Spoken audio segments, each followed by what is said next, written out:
السلام علیکم ورحمۃ اللہ وبرکاتہ۔ عزیز دوستو، میں آپ لوگوں کو مختصر سی انداز میں آب زمزم کی واقعہ کو بیان کروں گا، چونکہ ہم میں سے بہت سارے حضرات ایسے بھی ہیں جو اس سے ناواقف ہیں۔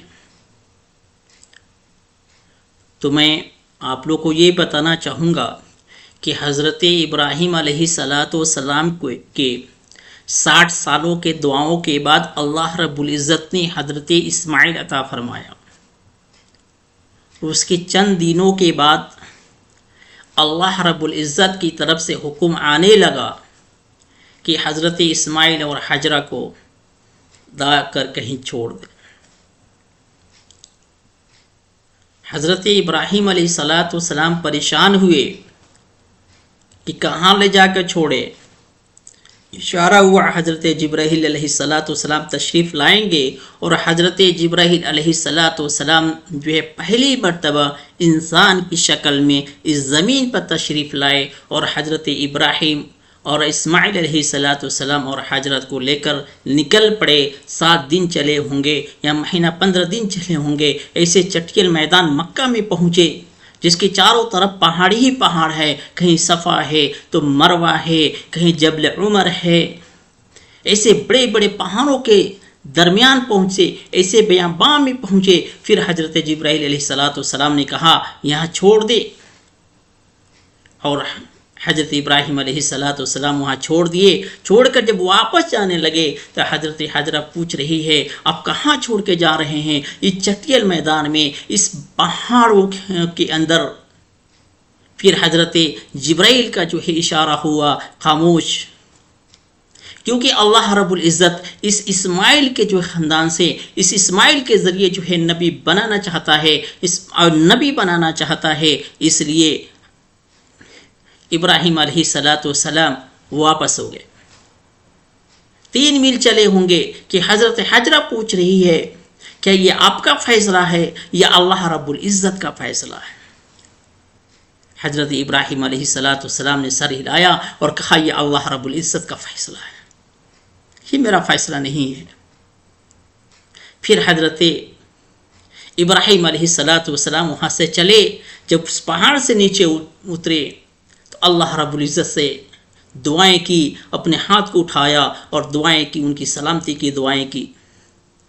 اب جانے لگے، اتنا درد ان کو اس ٹائم نہیں ہوا تھا، اس وقت نہیں ہوا تھا جب ان کو آگ کے اندر ڈالا گیا تھا۔ ان کو آگ کے اندر ڈالا گیا تھا تو یہی پڑھتے ہوئے، یہی کہتے ہوئے چلے گئے حسبی اللہ ونعم الوکیل، حسبی اللہ ونعم الوکیل، حسبی اللہ ونعم الوکیل۔ لیکن یہاں پر اتنا درد ہوا، لیکن اللہ رب العزت کا حکم تھا۔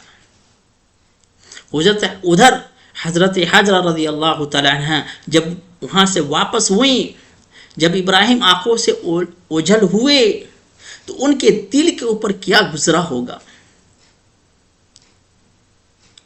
ان کی دل کے اندر، ان کی بدن کے اندر کیسی کیفیت ہوئی ہوگی، کیونکہ وہ چٹیل میدان ہیں، بیاباں ہے، بڑے بڑے پہاڑ ہیں، نہ پیڑ ہیں، نہ پودے ہیں، نہ کھانے کی چیزیں ہیں، نہ پانی ہے، کسی کا سہارا نہیں ہے۔ لیکن میں یہ کہتا ہوں جس راستے سے گزری ہوں گے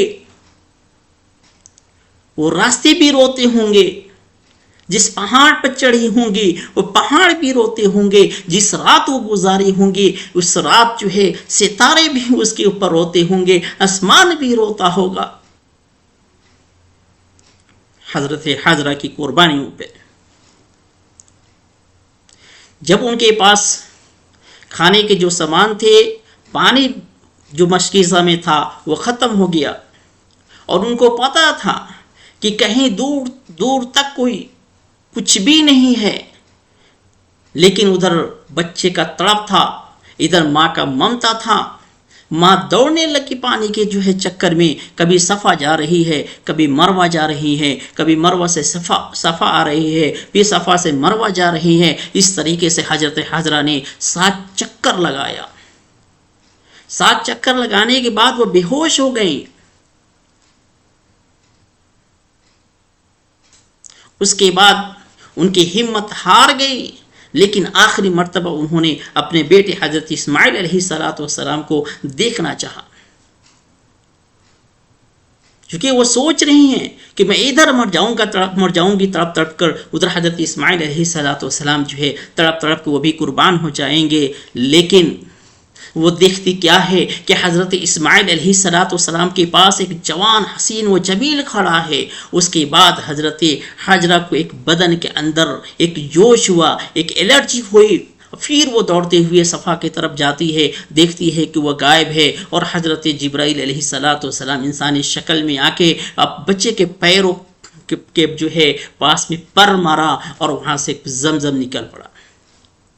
اور جب یہ پانی کا فوارہ دیکھا تو حضرت حجرہ کہنے لگی زم زم زم، زمزم کا مطلب آتا ہے رک جا رک جا رک جا۔ آپ صلی اللہ علیہ وسلم فرماتے ہیں کہ میں حجرہ اگر زمزم نہ کہی ہوتی تو یہ دریا بن جاتا۔ یہ تمام قربانیاں حضرت حجرہ اور اسماعیل اور ابراہیم علیہ السلام کی یہ تمام قربانیاں ہماری اور آپ کے لیے سبق ہے، کیونکہ اللہ رب العزت کو حضرت اسماعیل کو نبی بنانا تھا، اور ان کے جو خاندان میں نبیوں کا آنا تھا، اس لیے اللہ رب العزت نے ان کا آزمائش لیا۔ اس سے پتہ یہ چلتا ہے کہ اللہ رب العزت کو کوئی بڑی کام دینا ہوتا ہے یا اللہ رب العزت کو کچھ بنانا ہوتا ہے تو اللہ رب العزت پہلے آزمائش لیتا ہے۔ جیسے کہ ہم اور آپ یہ بھی جانتے ہیں ہمارے نبی محمد صلی اللہ علیہ وسلم کو جو طائف کے مقام پہ کیا ہوا تھا، کس طریقے سے ان کو بچوں نے پتھر مارا، اتنا مارا کہ خون سے لہو لہان ہو گئے۔ یہ کیا تھا؟ یہ اللہ کی طرف سے آزمائش تو تھی۔ پھر بھی اللہ کے نبی نے صبر کیا۔ اس ٹائم پہ جو ہے آسمان کے فرشتے بھی آ گئے تھے، زمین کے فرشتہ بھی آ گیا تھا، پہاڑ کا فرشتہ بھی آ گیا تھا، لیکن اللہ کے نبی نے کہا نہیں، ان کے اولادوں میں سے ہو سکتا ہے کہ ایمان لا لے۔ تو یہ تمام آزمائشیں یہ ہماری اور آپ کے لیے سبق ہے کہ جس حالت میں بھی ہوں، جب اللہ رب العزت ہمیں کچھ دینا ہوتا ہے تو اللہ رب العزت ہمیں آزمائش لیتا ہے۔ جیسے کہ ہم کلمہ گو ہیں، کلمہ پڑھنے والے ہیں، اللہ رب العزت ہمیں اور آپ کو جنت عطا فرمائے گا، تو ظاہر سی بات ہے ہم سے آزمائش بھی لے گا، ہم کو امتحان میں مبتلا بھی کرے گا۔ تو اس لیے انسان کو پریشان نہیں ہونا چاہیے تھا۔ تو یہی وہ زمزم ہے جو حضرت جبرائیل علیہ السلام کے پر مارنے سے جو نکلا ہوا تھا، جو قیامت تک رہنے والوں انسانوں کے لیے نشانی بھی ہے اور یہ معجزہ بھی ہے، اور یہ پانی کے اندر اللہ رب العزت نے شفا بھی رکھی ہے، اس کی شفا کے طور پر پیا بھی جاتا ہے، اور اس کی جو مٹھاس، یہ پانی کی جو ہے لذت ہے عام پانیوں سے مختلف ہے۔ اور جو حضرت حجرہ رضی اللہ تعالی عنہ نے صفا اور مروہ کے اوپر جو چکر لگائی تھی، جو دوڑی تھی، اللہ رب العزت نے اس کو جو ہے ایک فریضہ کے طور پر چھوڑ دیا، اس کے ایک فریضہ بنا دیا۔ اور آپ اور ہم جیسے جو عمرہ کرنے کے لیے جاتے ہیں تو ایک فریضہ ہے، جب تک ہم 7 چکر نہیں لگاتے ہیں ہمارا عمرہ قبول نہیں ہوتا ہے، کامل نہیں ہوتا ہے، کمپلیٹ نہیں ہوتا ہے۔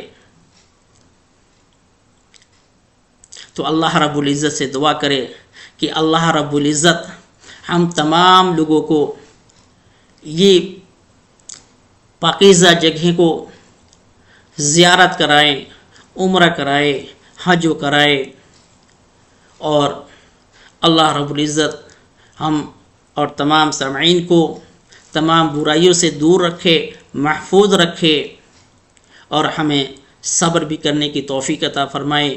لیکن لاسٹ میں آپ لوگوں سے یہ اپیل کروں گا کہ ہمارے چینل کو سبسکرائب کرے۔ انشاءاللہ اس طریقے سے ویڈیو ہم آپ تک پہنچاتے رہیں گے، اور انشاءاللہ بہت جلد ہم جنت البقیع، ریاض الجنہ اور حرمین شریفین کا بھی ویڈیو آپ کے سامنے منظر پہ لاؤں گا۔ السلام علیکم ورحمۃ اللہ وبرکاتہ۔